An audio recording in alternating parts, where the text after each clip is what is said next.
देवया भगवती उत्तमा श्लोके भक्तिर्भवति नैष्टिकी कृष्णाय वासुदेवा नंदनाय च नन्दगोपकुमाराय गोविन्दाय नमो नमः। ॐ अज्ञानतिमिरन्दस्य ज्ञानाञ्जनशलाकया चक्षुरुन्मिलितं येन तस्मै श्रीगुरवे नमः। नमो विष्णुपादाय कृष्णपृष्ठाय भूतले श्रीमते भक्तिवेदान्तस्वामिनिति नामिने। नमस्ते सरस्वते देवे गौरवाणी प्रचारिणे निर्विशेषशून्यवादी पाश्चात्देशतारिणे। नमो महावदन्याय कृष्णप्रेमप्रदायते कृष्णाय कृष्णचैतन्य नमने गौतसे नमः। वंशकल्पतरुभ्यश्च कृपा सिन्धुभ्येव च पतितानां पावनेभ्यो वैष्णवेभ्यो नमो नमः। हे कृष्णा करुणा सिन्धु दीनबन्धु जगत्पते गोपेश गोपिका कांत राधा कांत नमस्तुते। तप्त कांचन गौरांगी राधे वृंदावनेश्वरी वृषभानुसुते देवी प्रणमामि हरिप्रिये। जय श्री कृष्ण चैतन्य प्रभु नित्यानंद श्री अद्वैत गदाधर शिवासादि गौर भक्तवृंद। हरे Krishna Krishna Krishna Hare Hare Hare Ram Ram Ram Hare Hare.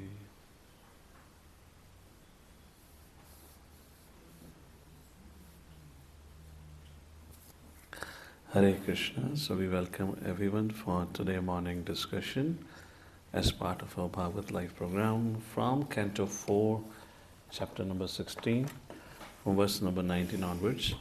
Just a quick recap of what's happening here so far.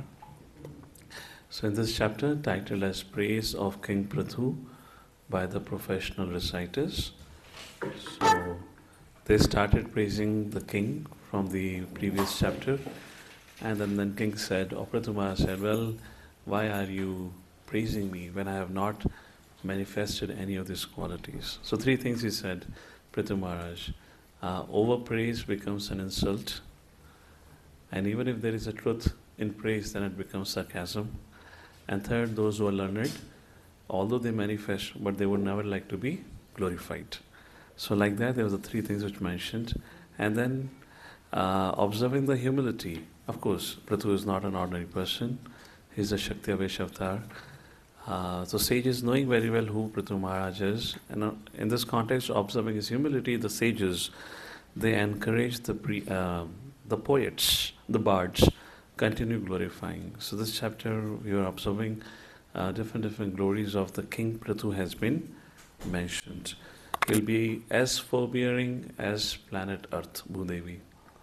He'll be as liberal and magnanimous as sun. He will not be partial to anyone like that. So, continuing on that, text number 19, translation.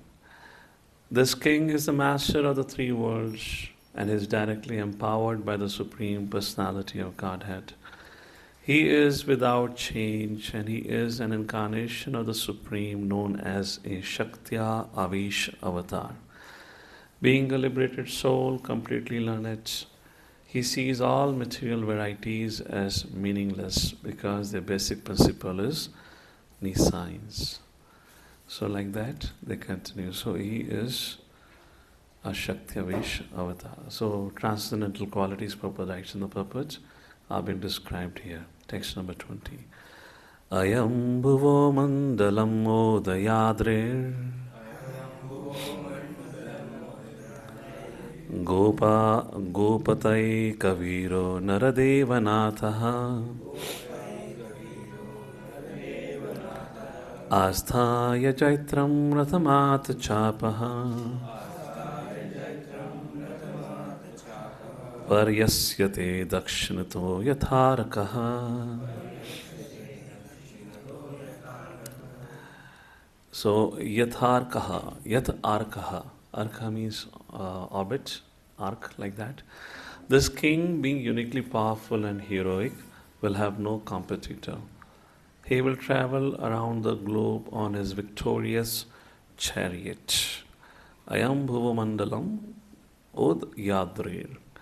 Holding his invincible bow in his hand and appearing exactly like the sun, which rotates in its own orbit from the south. That's not the subject matter, but Prabhupada brings in the purport. The sun rotates. The sun has an orbit according to modern science. What does the modern science say?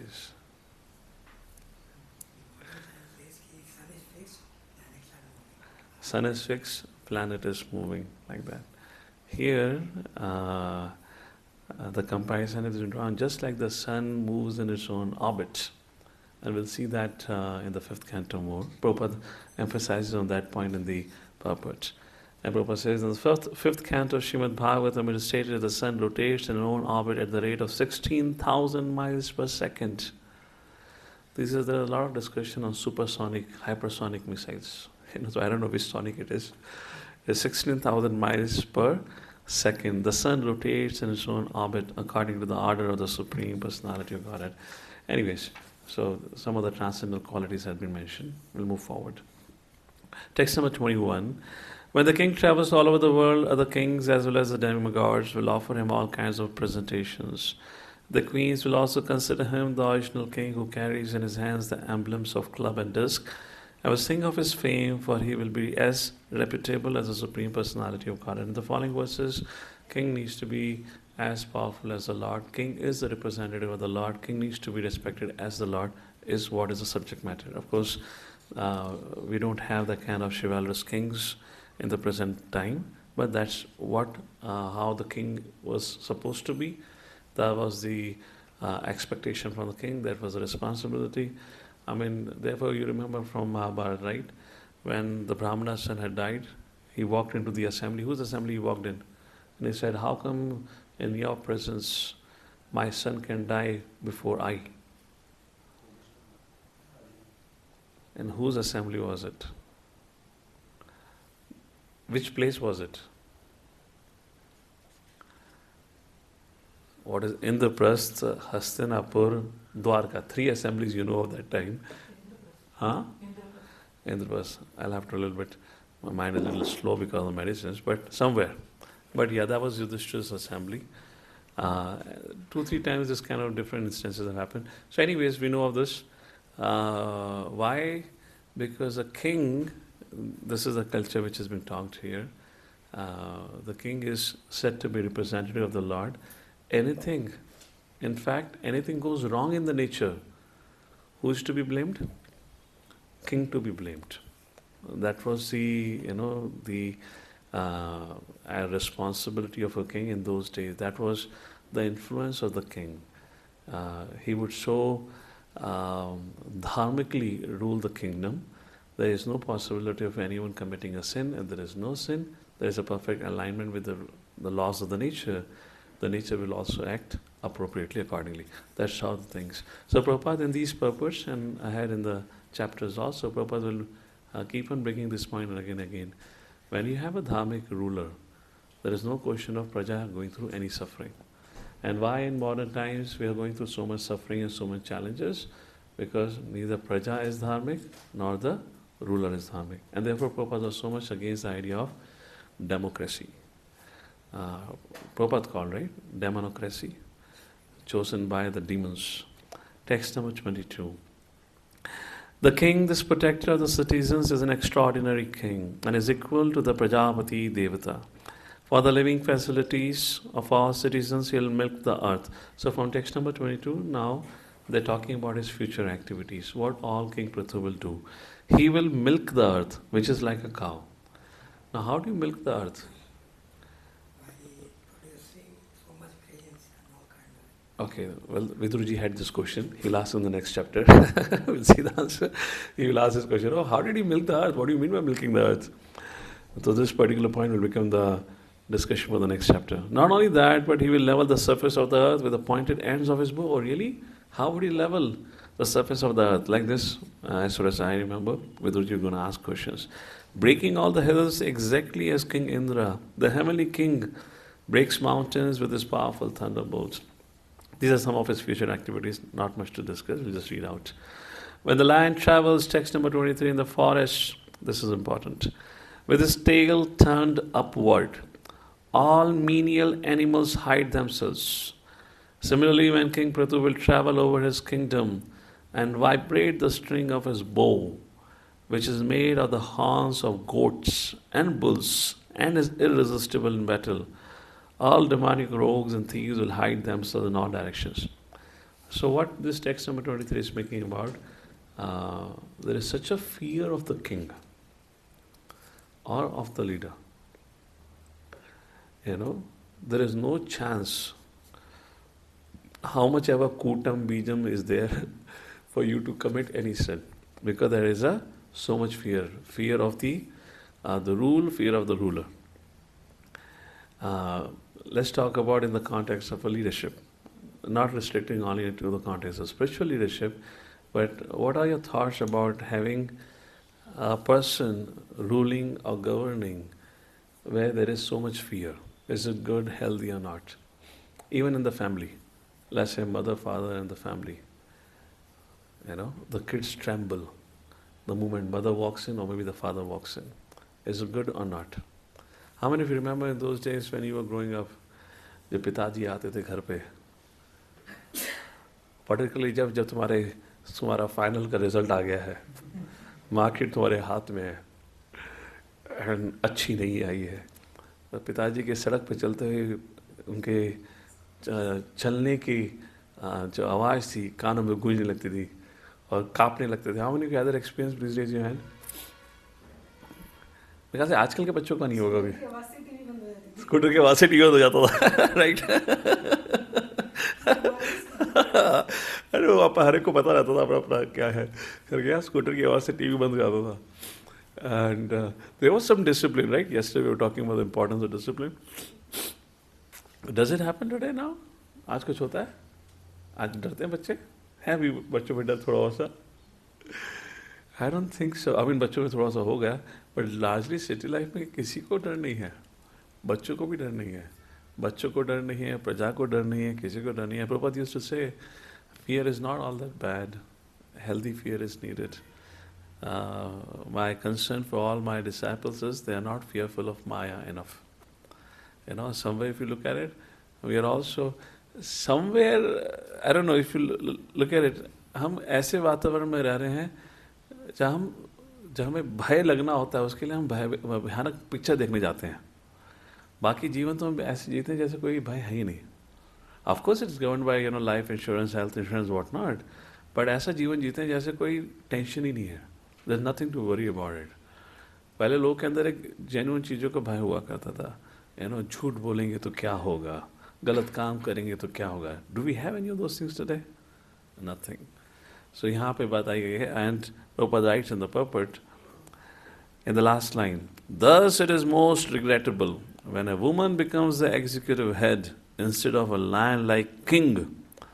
In such a situation, the people are considered very unfortunate. So what Prabhupada is saying here is motherly nature.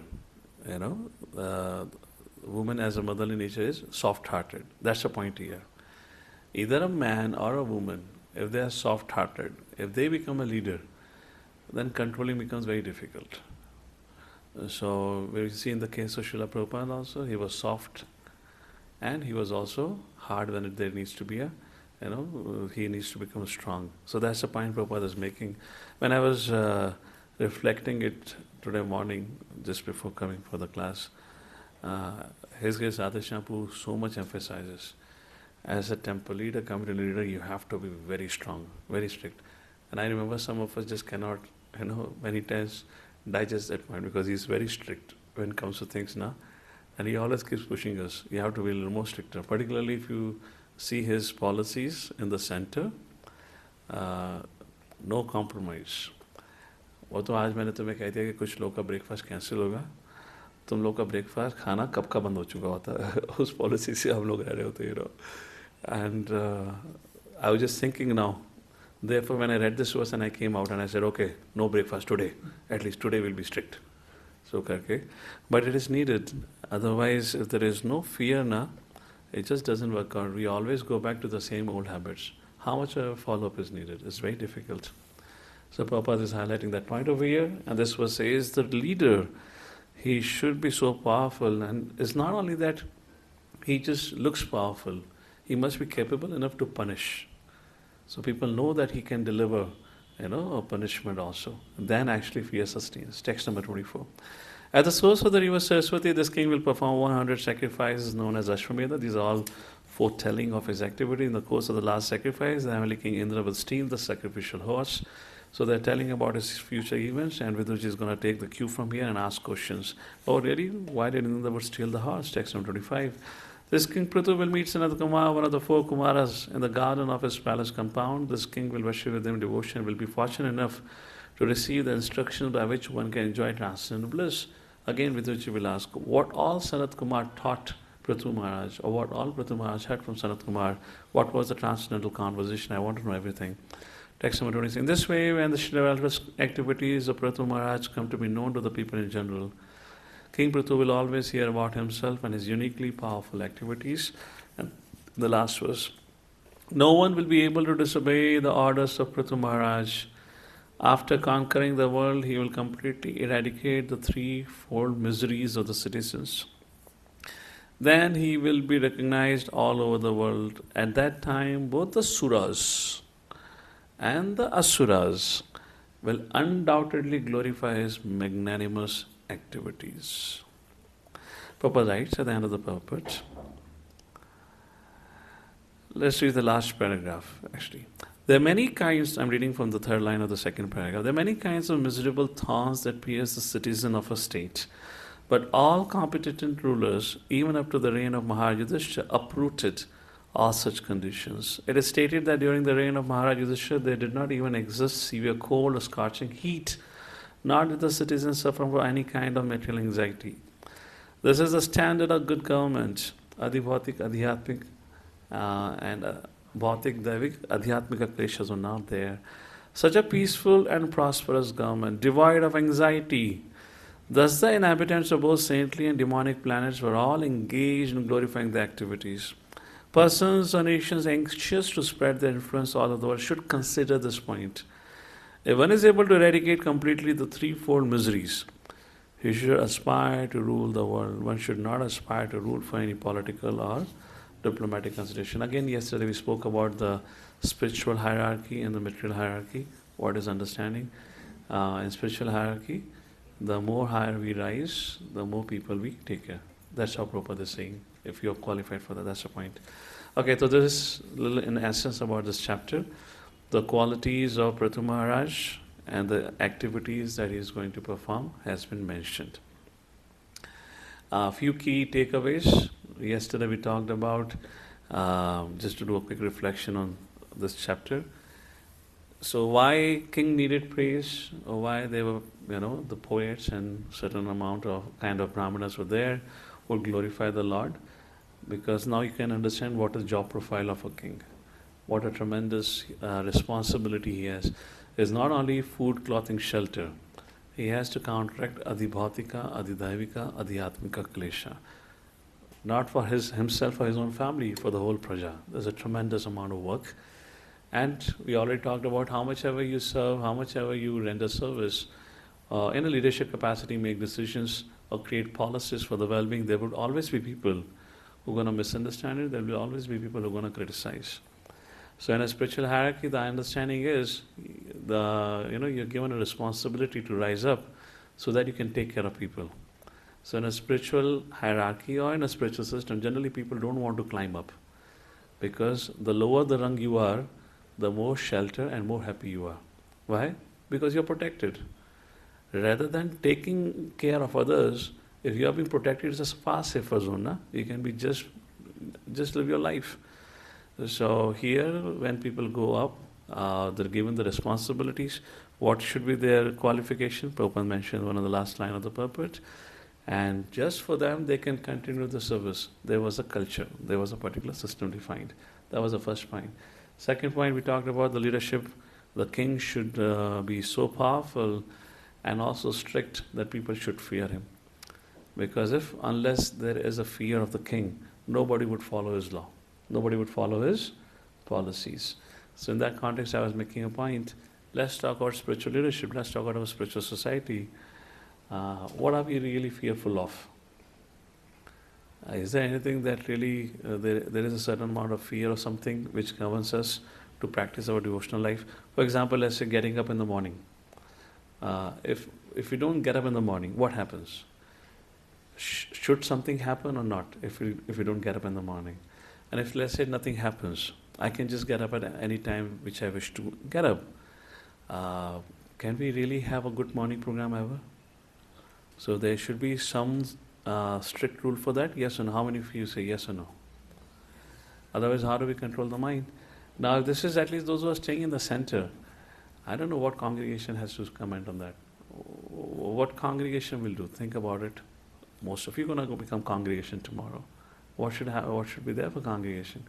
There should be something. Even in spiritual discipline, in Mahabharata, in Yudhishthira time, it is mentioned, there was a capital punishment. There was a capital punishment for somebody who would break Ekadashi. One who will not follow Ekadashi, it was a capital punishment. It was not only for, capital punishment for brahmacharis, for grahasthas also. So everyone will be forced to do that. So that's the point Prabhupada was saying here. How to apply that, I don't know. To some extent we can be. But we are living in a very different setup and a setting. Everyone wants to become friend first. Be friendly, be kind, be compassionate. There's a lot of discussion on being kind and be compassionate in the outside world. We pay more emphasis on pampering than responsible care. What is the difference? Could be a difference between pampering and responsible care. Here Prathu Maharaj is offering a responsible care. He has destroyed 3-4 miseries. If he had to pamper his praja, nothing would have happened of this sort. So we are living in the time where we want pampering, we want encouraging words. आप जोर से मत बोलो, बस प्रेम से बोलो, मीठी मीठी बातें बोलो. आप ये मत बताओ मुझमें गलत क्या है, मेरे अंदर गलती मत ढूंढो कुछ. सिर्फ अच्छा अच्छा बोलो, मैं कितना अच्छा हूँ, मैं कितना अच्छा हूँ. Just keep pampering me. So what does pampering means? I discussed this point in the 13th chapter of Bhagavad Gita, talking about the role of a super soul versus the role of a guru. Pampering का मतलब क्या होता है? What is pampering and why does somebody do pampering? Yes. Pampering means, okay, speaking sweet, fine. Why do pampering? The reason for pampering is you don't want that person to become upset from you. Now, why you don't want that person to become upset from you? Because you have something to take from that person. If that person becomes upset from you, then your sense gratification will be disturbed. So therefore, let's pamper.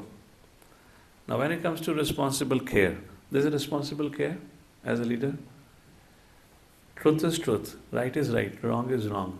If you're wrong, you're wrong. So here, you get upset, doesn't matter. But I have to do my duty. I am a king or whatever, I'm the father, I'm the leader, I have to do my duty. This is a fact, this is where you're going wrong. You feel upset, so be it. Of course, there can be a way to present it. I'm not just saying that we become very harsh in our tone like that. But at least here, we are not worried about our sense gratification or interest. We are worried about the well-being of other person. So when it is mentioned here, the king is very strong and he is able to create that culture of fear or environment of fear. Actually, it is done in the service, in the mood of service. It's not done just to exploit. And a certain amount of fear is needed. So for those of you staying here, I guess those who come late, we should make this as a culture. We should have a fear. If I come late, no breakfast. How many of you agree? If that kind of culture is there, then we will automatically start coming on time. How many of you agree? अगर ऐसा भय रहेगा तो थोड़ा तो अंतर आएगा. Yes और नो? यस और नो? राइट. आई गेस अभी तक पैम्परिंग हो रही है, अभी रिस्पॉन्सिबल केयर होना चाहिए. So no talk now, cancel और breakfast. There should be a fear. If I want prasadam then I have to be for the morning program. So how many of you agree with this responsible care system? Details हम बाद में बात कर लेंगे. क्या details करना है? I'm not saying your lunch is cancelled, something, but at least principally we all agree on that. Raise your hand. Those who principally agree. Principally agree. Details we'll discuss later on. All right. Fear needs to be there, and that is done for the well-being only. Okay, chapter 17 now. So here, let's continue. Vidurji will ask a question here. Text number 1. The great sage Maitreya continued. In this way, the reciters who were glorifying. So what happened in the first few verses? Now Prithu Maharaj offers his respects and praises for all those who were glorifying Prithu Maharaj and gives some gifts to them. Text number 2. King Prithu, thus satisfied, offered all respect to all the leaders of the Brahmanas and other castes, to his servants, to his ministers, to the priests, citizens, general countrymen. People from other communities, admirers and others, and thus they all became very happy. Text number 3, now Viduji began to inquire. Maitreya have concluded what he had to say. Viduruvacha kasmadadara gorupam dharitre bahurupini yam dudoha prathustatra ko vatso dohanam chakim. With inquire from the great sage Maitreya, my dear Brahmana, since Mother Earth can appear in different shapes, why did she take the shape of a cow? And when King Prithu milked her, who became the calf? And what was the milking point? A milking pot. So before I take further continue with the discussion, so we kind of spoke about something. We should have it for our devotees here. So those of the congregation who is listening online, what do you think? What system can be there for all of you, where a healthy fear is there among all of you also? If I don't turn up for the morning program, if I don't turn up for class, whatever it is, what will happen? Something should happen. If nothing happens, then where is the fear? So I leave it on to the congregation only. You all have so understood the principle. You can think of some system.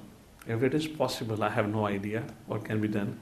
Let's see what can be there which can inspire us and maybe can make us a little strict in our sadhana. Text number 4. The surface of the earth is by nature low in some places and high in others. How did King Prithu level the surface of the earth? And why did the King of Heaven in the steal the horse meant for the sacrifice? This is another question. Text number 5 is about Sanat Kumar. The great saintly King Maharaj Prithu received knowledge from Sanat Kumar, who was the greatest Vedic scholar. After receiving knowledge to be applied practically in his life, how did the saintly king attain his desired destination? So these are the 3 questions have been asked, 3rd, 4th and 5th verse. So this chapter will talk about why did Earth took the shape of a cow and how Prithu Maharaj milked. That's the subject matter of this chapter. Text number 6 and 7. Prithu Maharaj was a powerful incarnation of the Lord Krishna's potency. Consequently, any narration concerning his activities is surely very pleasing to hear, and it produces all good fortune. As far as I am concerned, I am always your devotee as well as a devotee of the Lord, who is known as Adhuksaja. Please therefore narrate all the stories of King Prithu, who in the form of the son of King Vena milked the cow-shaped earth. Now becomes a very, very exciting section actually. All these incidents and activities are filled with many wonderful lessons. So text number 8. Sutavacha Chodito Vidurenevam Vasudeva Katham Prati Prashasyatam Pritamana Maitreya Pratyabhashata. So, hearing the inquiries from Vidur Muni, Maitreya Muni responded. What did he say? Maitreya Vacha Yada Bhishikta Prathur Anga Vipre Amantrito Jantaya Chapalaha Praja Niranne Shiti Prashta Etaya Shutshama Deha Patim Abhyavochan.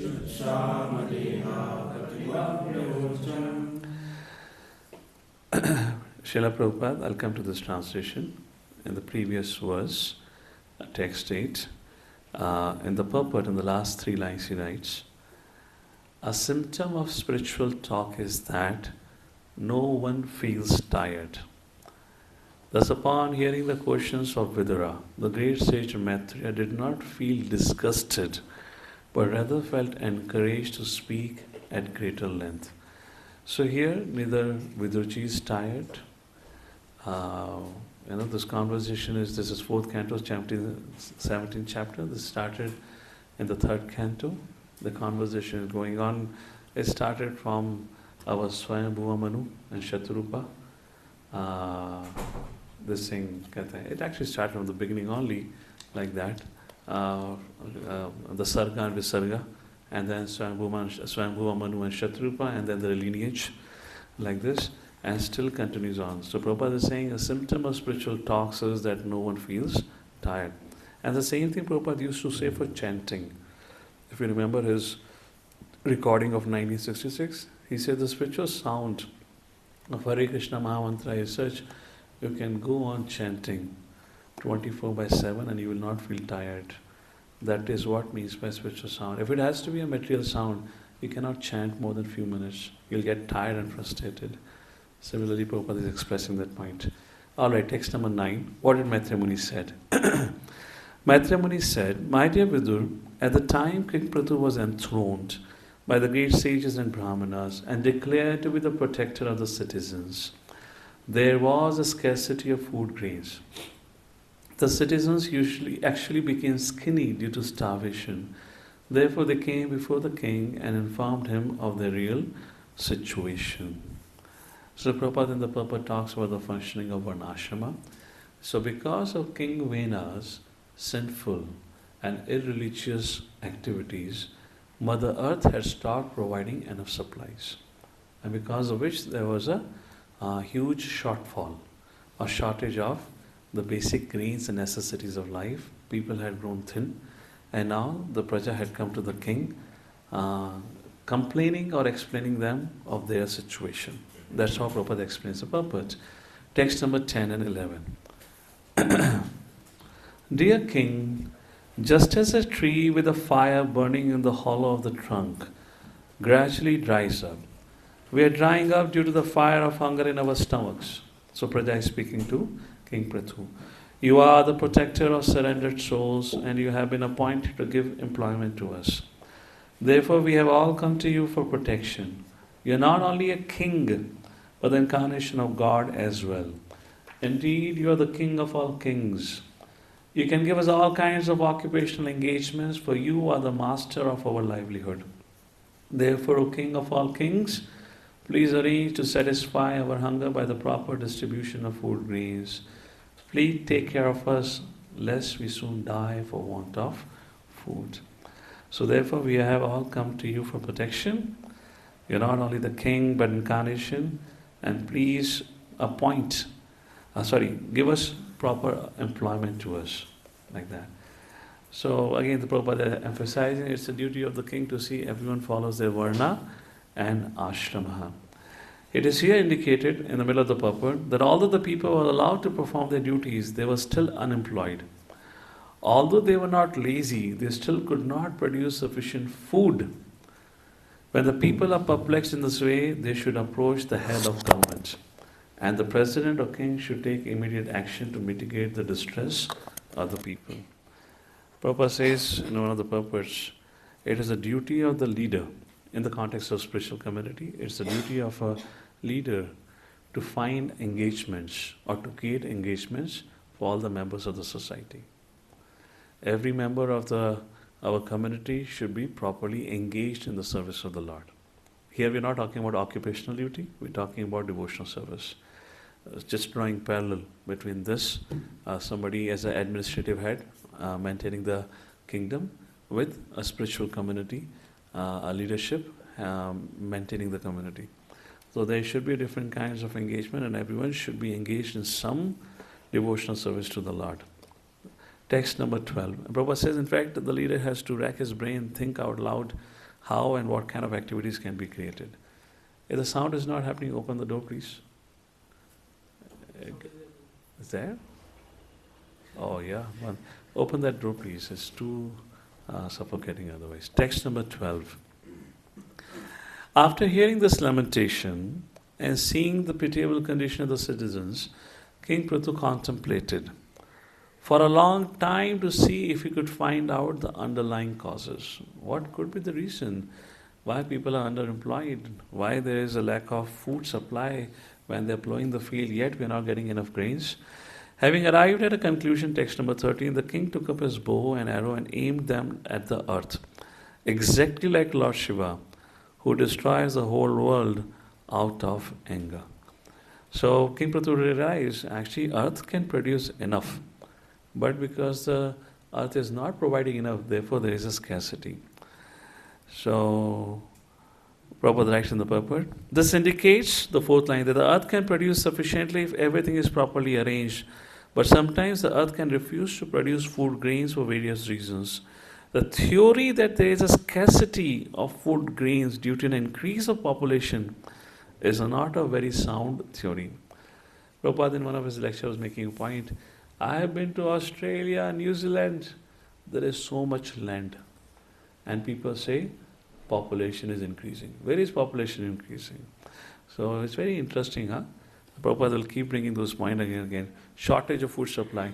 So if you buy a milk, packet milk, you know there will be FSSI standard like that, something like that would be there. If you go onto the website of it and you search for what is the quality of milk standard which is set, according to the government of India, you can dilute the milk up to 40%. You can adulterate the milk up to 40% or something more than that. So I remember when I got to know this thing, so I was curious about it. So you can write an email about it to them. So I wrote an email, this is many years ago. I wrote an email, I said, we are the country which is known to have so many cows. Why are you're supposed to maintain the health standard of food quality, and you yourself is allowing 40% or 50% adulteration of the milk. What is the need for it? What's the purpose for it? And the reply was to maintain the food, to maintain the food cycle or food supply. Sorry, if we don't allow this much adulteration of the milk, then there will be a shortage of the milk supply. Now this is something which is government approved. Now God knows how much is the company accepted and finally delivers it to you. And that 40%, this is could be an outdated data. Packaged milk is said to have hardly any percentage of actual milk. It's all chemical, made of chemical like that. So the reason is just to maintain the supply, we allow this kind of adulteration. And this is in everything. So if you're expecting that the government statutory body is taking care of the quality, no, it's not happening like that. They're allowing for adulteration. Text number 14. When the earth saw that King Prithu was taking his bow and arrow to kill her, she became very much afraid and began to tremble. She then began to flee exactly like a deer, which runs very swiftly when followed by a hunter. At that point of time, she took a shape of a cow and began to run. Why did she took a shape of a cow? Vidurji had asked. She took a shape of a cow thinking that, he's the king, he's supposed to protect the cow. So maybe he will not shoot an arrow at me. And that's a very interesting thing. Text number 15. Seeing this, Maharaj Prithu became very angry, and his eyes became as red as the early morning sun. Placing an arrow on his bow, he chased the cow-shaped earth wherever she could run. So Bhumi Devi took the shape of a cow, thinking that Prithu would be pacified. In fact, Prithu Maharaj became more angry, and now she is running further. So just a side point for you to draw a parallel here. One of the biggest battle, this is somewhere around 12th century, early 12th century, or mid 12th or the early 13th century. The Rajputanas of Rajasthan one of the biggest battles that they lost, because of which the inflow of the Islamic invaders began. They lost. It's not that we had a short of army or something. They had defeated the opponent many times. They lost because of one reason. Why? The Muslim invaders understood the king is a cow lover, a cow protector.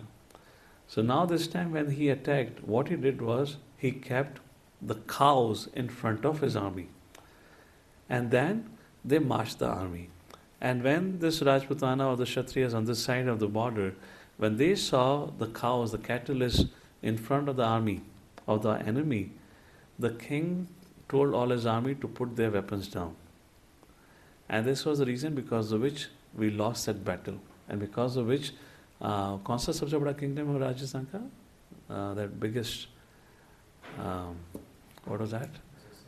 No, not Jaisalmer. Ahead of Nathdwara. Chitrakoot, Chittorgarh. That's the reason we lost that. Otherwise, never before we have Chittorgarh have ever lost to an enemy. Why? Just because this. So king thought, oh no, how we cannot kill the cow, because if we're gonna shoot, and the enemy is shooting behind the cows. Now, if you have to shoot, it's not that some arrows will hit the cow. They said, no, we cannot until all the cattle get dispersed.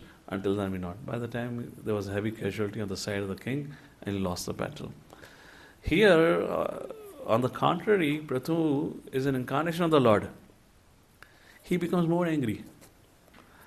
Now he starts chasing the cow. Text number 16. The cow-shaped earth ran here and there in outer space between the heavenly planets. He's just running around. Text number 17. Just as man cannot escape the cruel hands of death, the cow-shaped earth could not escape the hands of the son of Vena. At length, the earth, fearful heart aggrieved, turned back in helplessness. And text number 18. Addressing the great opulent King Prathu as the knower of religious principle and shelter of the surrendered, she said, "Please save me. You are the protector of all living entities. Now you are situated as a king of this planet." So here's a question for which I brought that story to you over here. Now Prathu Maharaj, he is an expression of the Lord.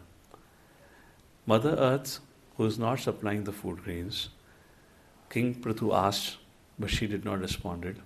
King Prathu became angry. He lifted up the weapons. At this point of time, Mother Earth, rather than providing the grains, she started running away. And she took the shape of a cow. King Prathu did not become calm. He became more angry. And the cow ran all over the place. Finally, she realized, I cannot run away from the hands of Prathu Maharaj. She comes to Prathu Maharaj asking for protection. You know what Prathu Maharaj? Prathu Maharaj threatens Bhudevi or threatens the cow. Now, it may seem contrary here. My dear Lord, you are the cow lover. How can you threaten the cow? How can you be angry to the cow? What exactly Prathu Maharaj is doing here? Should Prathu Maharaj be angry? Should Prathu Maharaj... Can you imagine? Okay, we say Yadyad Achrati Sheshta Tattad Eva Tarojana, isn't it? Now what kind of example Prathu Maharaj is setting up for the rest of the world to see, where people will see and talk about, see, our king was chasing the cow. The king is not supposed to chase the cow. The king is supposed to protect the cow. And chasing a cow with weapons raised, which means he can shoot any time. So what Prathu Maharaj is setting up an example here is, what Prathu Maharaj is doing here. What do we understand from here? Here we had a Kshatriya, he had to raise his arms to fight the enemies hiding behind the cows, and he ordered his army, put the weapons. Nobody fights. And the end result, they lost. Am I making the point? Are you getting the picture here? What's happening here? Yes, Anshul Prabhu, if you're getting the point. In Kshatriya's story, those cows were real, but in this story, this has taken the shape of a cow, which is not a cow. It can be other. It can change his shape or structure. Okay, but it's a cow only, right? And Prathu Maharaj would not have hesitated to kill. And if he would have shot an arrow, the arrow would have hit the cow. Bhudevi is in the form of a cow now. Would have hit the cow. The cow would have died, Bhudevi would have died, just everything, but the cow only. But also many times we have heard that due to place and time and circumstances, we have to take decisions. So that's why he is trying to do in that. Yeah, that is okay. Time, place, circumstances. But what do you understand? I'm asking you. I'm not asking you to tell me TPC. Time, place, circumstances. Yes, Ram Krishna Prabhu. Hare Krishna Prabhuji. Well, just to give a clue, when you give an answer, you have to think from the point of view what king is doing, and that'll give you clarity. Yeah. Yeah. So there is a difference between showing a stick and using a stick. So the king Prithu Maharaj here, he is trying to induce fear and discipline on Mother Earth, who is in the form of a cow, so that she performs her prescribed duty. Correct. I'm trying to draw a parallel between Prithu Maharaj willing to kill cow versus the Kshatriya who had the opportunity to kill his enemies, and in that time he might have killed some cows also, but they decide not to kill. I'm trying to ask a question in these two differences, in these two. So there, the king, Rajputana king, had the opportunity to defeat the enemy. If only he would have ordered his army to shoot or to fight, in that case, some cows would have got killed. And here, Prithu Maharaj is willing to kill the cow. What's the difference? And the difference is, even if Prithu Maharaj would have killed the cow, it would not have been adharmic. Not at all. The reason is because his duty is to protect his praja. By killing, if he would have protected the praja, that is a foremost responsibility. And he did not got carried away by the lower set of instructions or with sentiments or just by emotions. Now there, the Kshatriya's duty was to protect. What happened? By protecting a handful of cows. Up to today, cows are getting butchered. That is what the end result. Because you allowed Islamic invasion to happen. And because of Islamic invasion, it spread all over the India. Now, every day, tens and thousands of cows are getting butchered. If you would have shot, if you would have allowed your army to fight, some cows would have got killed. Rest of the cows, for all the time to come in their history, would have been saved. Not only cows, our culture would have been saved. So what happened? Because of one misunderstanding of application, or how people would have misjudged you, misunderstood you, whatnot. Therefore, leadership is not an easy job. Not everything can be understood by anyone, everyone. I guess in previous sessions I made a point. Best you don't try to understand the leadership, how leadership functions. From the outside you may think like, imagine right now for you sitting as a praja, you see, the king running behind with the sword raised high, chasing behind the cow. What would we think? We can think and make so many commentary on it. There is no point for it. And that's the point we made in previous sessions when we're talking about the dealing with the leadership. Don't make comment. You don't understand what's happening. At the leadership level, and therefore the point which was mentioned yesterday, King Prithu would run his government policies in full secrecy. Not everything need to be told to Praja also, and not everything can be understood. So anyways, the point I just wanted to highlight here, Prithu Maharaj was not willing to back down, was not willing to hesitate. If that needed to protect his Praja, he was willing to do that. And therefore, who had to finally surrender? Bhudevi. Therefore, she turned back and she said, okay, Prithu is not leaving me. I have traveled all over the world. He is bent on killing me. So therefore, I surrender. My next thing is, let me go and ask for protection. Look what Prithu will do now. So now somebody comes to a protection to a king. King is supposed to offer protection. So let's see what Prithu Maharaj. Again, Prithu Maharaj will not agree. Why? Because you're not doing what you're supposed to do. Because of that, the whole praja is suffering. I will not follow one principle and let go of another principle. That's the point here. Text number 19. The cow-shaped earth continued to appeal to the king. I am very poor, have not committed any sinful activities. I do not know why you want to kill me. Since you are supposed to be the knower of all religious principles, why are you so envious of me? Why are you so anxious to kill a woman?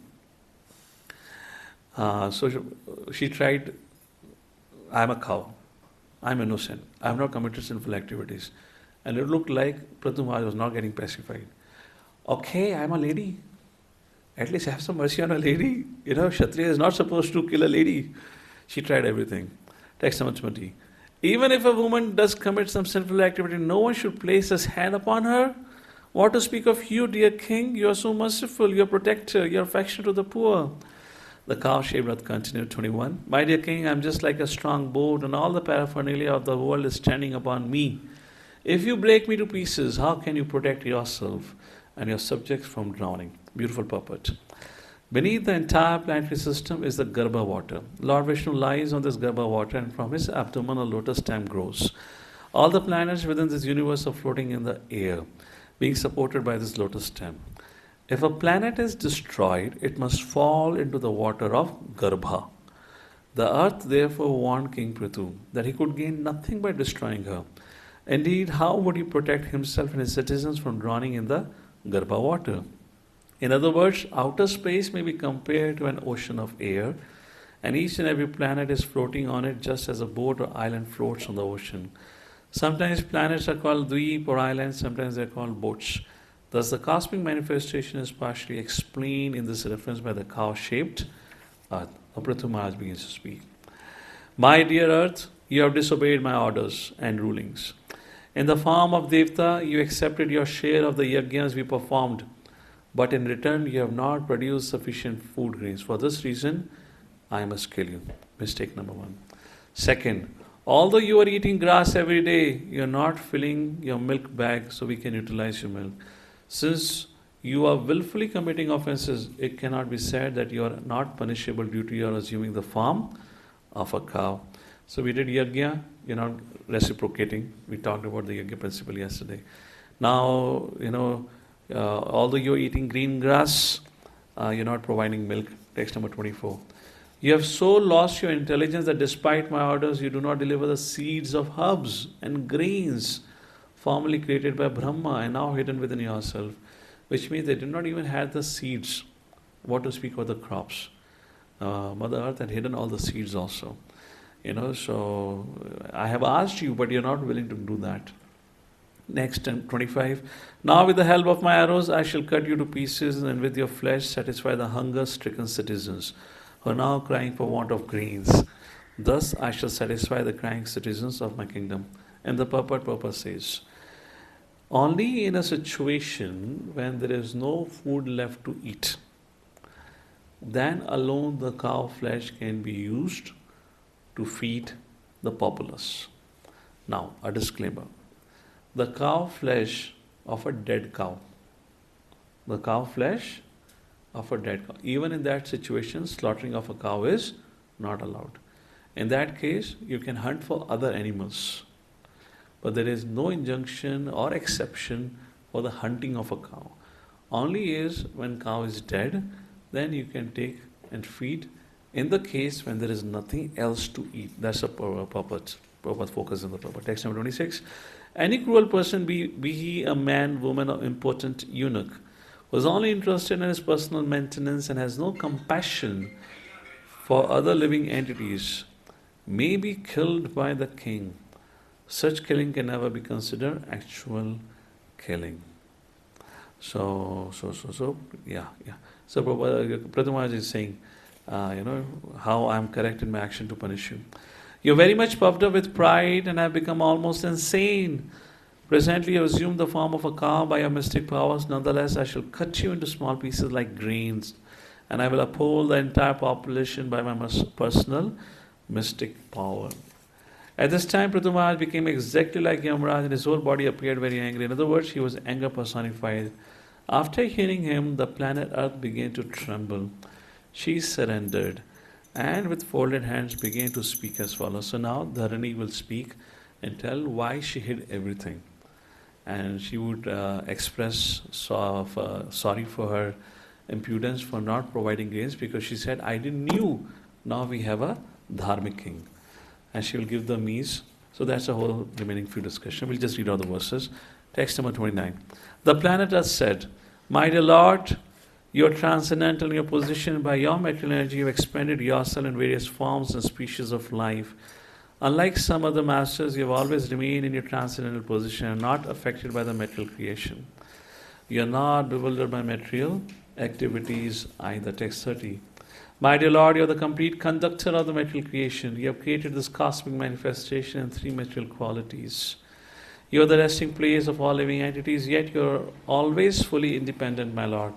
Now that you're present before me and ready to kill me with your weapons, let me know where I should go to take shelter and tell me who can give me protection. In the beginning of creation, text number 31, you created all these moving and non-moving living entities by your inconceivable energy. Through this very same energy, you are now prepared to protect the living entities. Indeed, you are the supreme protector. Why are you so anxious to kill me? Text number 32. My dear Lord, although you are one by your inconceivable potencies, you have expanded yourself in many forms. Through the agency of Brahma, you have created this universe. You are therefore directly the Lord.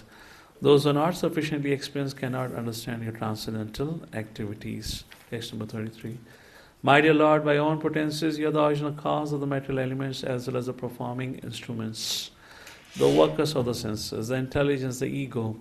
By energy, you manifest the entire cosmic creation, maintain it and dissolve it. Through your energy alone, everything is sometimes manifest, sometimes not manifest. Yet, you are therefore the Supreme Personality, the cause of all causes. My dear Lord, 34, you are always unborn. Once in the form of the original boar, you rescued me from the waters in the bottom of the universe. And that way, Dharani is associated with the Lord. Dharani is also the wife of the Lord. And who was born from Dharani and the Lord? When Varahadev had touched Dharani, when the Varahadev had touched Dharani and rescued, so who was born? Narakasur. He was not such a... now that's not a separate story, I don't get into it. That's what you'll read in 10th canto. Somebody born from the Lord went on to become a demon. And Prabhupada in that passage talks about that is power of association. Whose association Narakasur had taken? Who was the bad association for Narakasur? Because of which even the son of the Lord had become a demon. Banasur. Banasur and others like that. They were like this, so because of that he had become affected. Text number 35. My dear Lord, in this way you once protected me by rescuing me from the water, and consequently your name has been famous as Dharadhar. He holds the planet Earth, yet at the present moment in the form of a great hero. You are about to kill me with the sharpened arrows. Text number 36. My dear Lord, I am also the creation of one of your energies, composed of the three modes of material nature. Consequently, I am bewildered by your activities. Even the activities of devotees cannot be understood. What to speak of your pastimes? Thus everything appears to us to be contradictory and wonderful. Important verse. My dear Lord, what to understand your activities? Even activities of your devotees cannot be understood. Even their activities are bewildering. So, we're going to be bewildered when we see some devotees acting in a certain way. And with this, it concludes this particular chapter. The last paragraph. For our understanding, it is sometimes said that the Lord is situated in the heart of the thief as well as in the heart of the householder. But the supersoul in the heart of the thief dictates, go and steal things from that particular house. At the same time, the Lord tells the householder, now be careful of thieves and burglars. These instructions to different persons appear contradictory. Yet we should know that the supersoul has some plan, and we should not consider such activities contradictory. The best course is to surrender unto the Supreme Personality of Godhead wholeheartedly, and being protected by Him, remain peaceful. Thus ends the Bhaktivedanta purpose of the 4th canto, 17th chapter of the Srimad Bhagavatam, entitled Maharaj Prithu becomes angry at the earth. So we'll pause here. In this chapter, we saw why Prithu Maharaj became angry. And when Prithu Maharaj became angry, actually, the Praja went to Prithu. So this chapter actually begins with 3 questions of Vidurji. Vidurji asked a question, why did Mother Earth took the shape of a cow? And then he asked the question, why did Indra steal the horse? And what was the conversation between King Prithu and Sanat Kumar? And then for the rest of the chapter, Maitri Muni speaks about why Mother Earth became cow. And the story begins with when Prithu Maharaj was coronated as a king, there was no food supply. There was so much shortage that there was not even seeds to further grow the crops. And they all came to the king, and the king began to think what could be the root cause of the problem, and eventually came to the conclusion, actually it is Bhudevi who is not providing. We have done everything to please her. And therefore Prithu Maharaj picked up his bow and arrow, aimed at Bhudevi.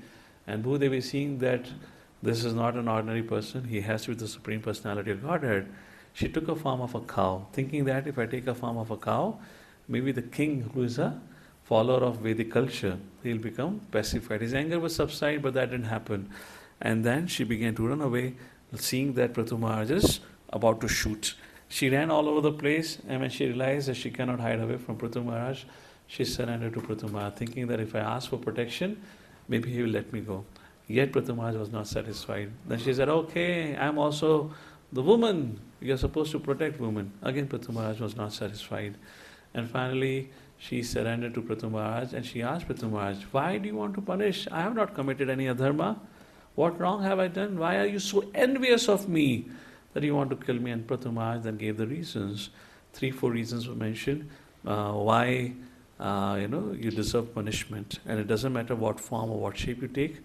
I'm going to kill you and protect my praja. And then being terrified and trembling, looking at the anger of Prithu Maharaj, Bhudevi began to offer prayers to Prithu Maharaj to pacify.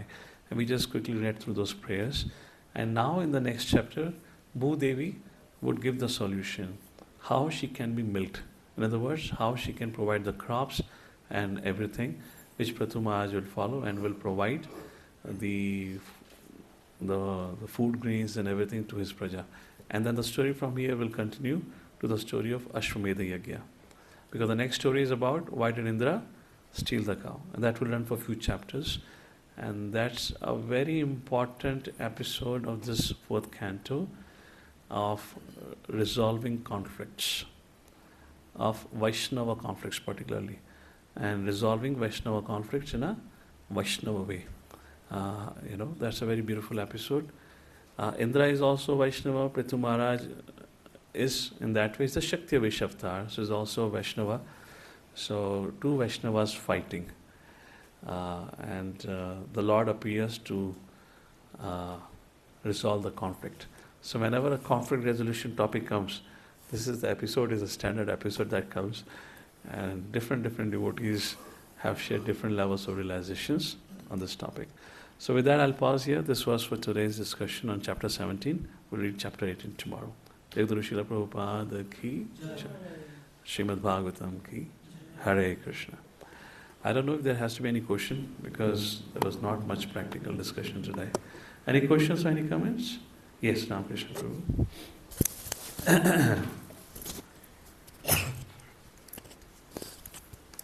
Hare Krishna Prabhuji. So in this chapter we saw how, so I have a question. So in this chapter we justified and we saw how Prithu Maharaj was right even in punishing Mother Earth.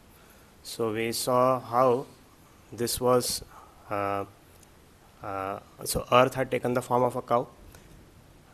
So on the contrary, we have seen example in Canto 1 where Kali personified surrenders to Maharaj Parikshit. So there we see, here we see that so much contrast is there. So here she is taken the form of a woman, a mother, but still Prithu is trying to punish. There Kali is taken the form of a man. Here she has taken the form of a cow. There Kali is punishing the cow. Here Mother Earth is not performing a religion. There Kali is trying to break the legs of religion personified. And he is Kali himself. But Prithu Maharaj is not trying to forgive Mother Earth or cow, although she is surrendering. But at the same time, Kali also surrenders to Maharaj Parikshit, but Kali is forgiven, giving him some places to reside. So how do we see the contrast and how do we understand? So one thing the verse said, as inconceivable are the Lord's activities, so are his devotees. Okay, now coming to the practicality of it. So for the king, his foremost responsibility is offering protection. Just like Lord Ram, when Mother Sita was abducted, he offered protection by rescuing Mother Sita. Then he offered protection to Mother Sita by protecting her chastity, by proving that Mother Sita is chaste, by asking Mother Sita to walk through the fire. Then again, he protected Mother Sita when he had to send Mother Sita to the forest, by not just leaving her in the forest, but in the shelter or in the ashram of Valmiki Muni. So if you see in all these 3 incidents, major incidents, which are discussed about Lord Ram. Externally he may appear hard-hearted or whatnot, but he fulfilled his dharma of offering protection to his wife in all the three situations. Now Prithu Maharaj here, he has to offer protection to his praja, therefore he has to do the needful thing. Now there in case of Parishit Maharaj, there was nothing that had gone wrong with the praja. The Kali's influence had not spread anywhere. The discussion comes as Parishit Maharaj is on the tour of his kingdom just to see what's going on. There he suddenly comes around the bull and the cow. We have Dharma personified, and we have this butcher, the man, the Kali, who's trying to destroy Dharma and all that. And there he asked the bull, who is responsible? And we have the whole conversation. And the bull did not say Kali is responsible. He gives different philosophies, and eventually said, the king, you only judge.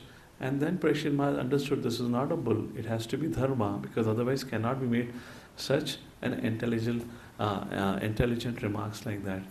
So, in terms of Parishit Maharaj, this is a question which has been asked.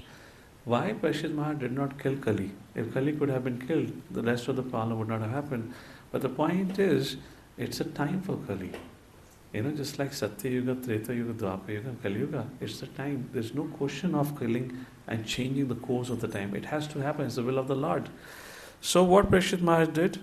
Now, again, as a layman, we may say, Arey, Parishit Maharaj, aap maar dete to Kali khatam ho jata.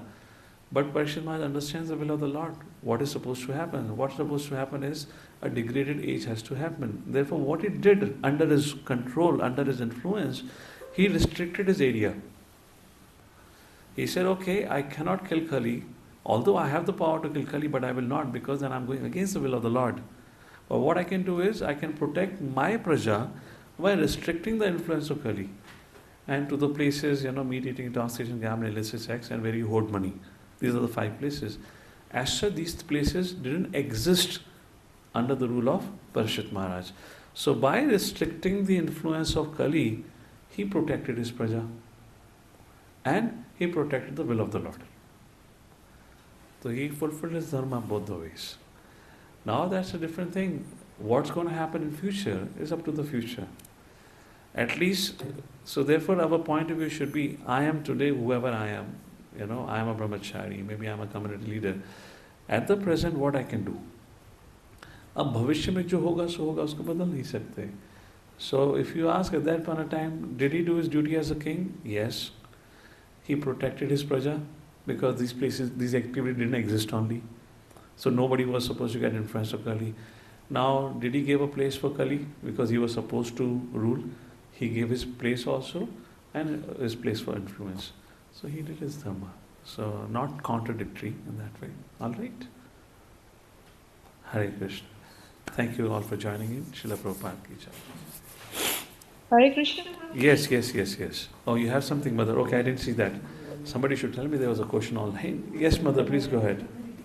Hare Krishna Prabhu, I just have a Dandavat Pranam. I had a question. Yeah. That when Lord Krishna was entering Dwarka, after the battle of Kurukshetra, after Bhishma Pitamaha and all went, there were the community of prostitutes also who were there to correct. Welcome him, and Prabhupada said that community always existed to keep the bad influence from the society, so that the bad people don't attack the chaste ladies. So how means that community is always existing. So how do we sort of say that it didn't exist? Oh, okay, in that way, correct. So this is just my thought. I don't have any Shastic Praman, but this is just my understanding based on my understanding of the history. The meaning of the word prostitute then and today, as far as my understanding of history goes, is a little different. So in the culture in those days, there was no free mixing between man and woman. So just like in the same proper rights, all these actors, dramatists, they were all Shudras. This all belonged to Shudra category of class of people. So these used to be what we call as the prostitutes. This is my understanding. These used to be those you know, uh, dancers or entertainers. And with them, just like mujra कहते हैं ना, Muslims will have that, the kind of, so these are more kind of that. It was not a flesh trade that we know of today in terms of the prostitute. So that much free mixing was in itself is part of a prostitution like that. This is my understanding of that time's culture. Because this much mixing also would be disgraceful for a woman. Because woman was not allowed to mix with any other men. So if you see from today's point of context, it will be surprising, but I don't think so. It was anywhere close to what we know of today, brothels and prostitutions. No. Okay? Yes, Prabhuji, thank you. Hare Krishna. इतने सारे हाथ खड़े हो गए अभी. Yes, Mother Kishori Rani. Hare Krishna Prabhuji, Dandavat Pranam. In continuation with Ramakrishna Prabhu's question, when you say that Prithu Maharaj had to protect his citizens, now in one of the purports in the first canto it is also written that the citizens includes the animals too. Correct. So in that view, that doesn't mother cow come into that purview? No, you can't make a binary question like this. Here, if, for example, if the lion is attacking a sage, who should king protect? Answer it. The sage. Huh? The sage. Why? This is partiality. Mother is so biased. She's so much against lion. Why king should protect the sage? I mean, praja means both are equally praja, na? So you got the answer? All right. Next, Mother Puna. Yes, Prabhuji. Hare Krishna Prabhuji, Dandavat Pranam. Thank you Yes. for the wonderful class, Prabhu. Am I audible? Yes. Yes. Prabhu, my question is from yesterday's class. We were having the discussion of kings having mane for his glorification and continuing into that. So I was just wondering how it wouldn't lead to increase in the false ego or pride. It leads to the increase of pride and arrogance, those who are Shudras. For Brahmana and Kshatriya, they're not going to become proud and arrogant for such petty praises of others. So it's only Shudras who get puffed up when they hear to the praises. So the real kings will not get puffed up because of that. That's the answer first question. Okay? Okay.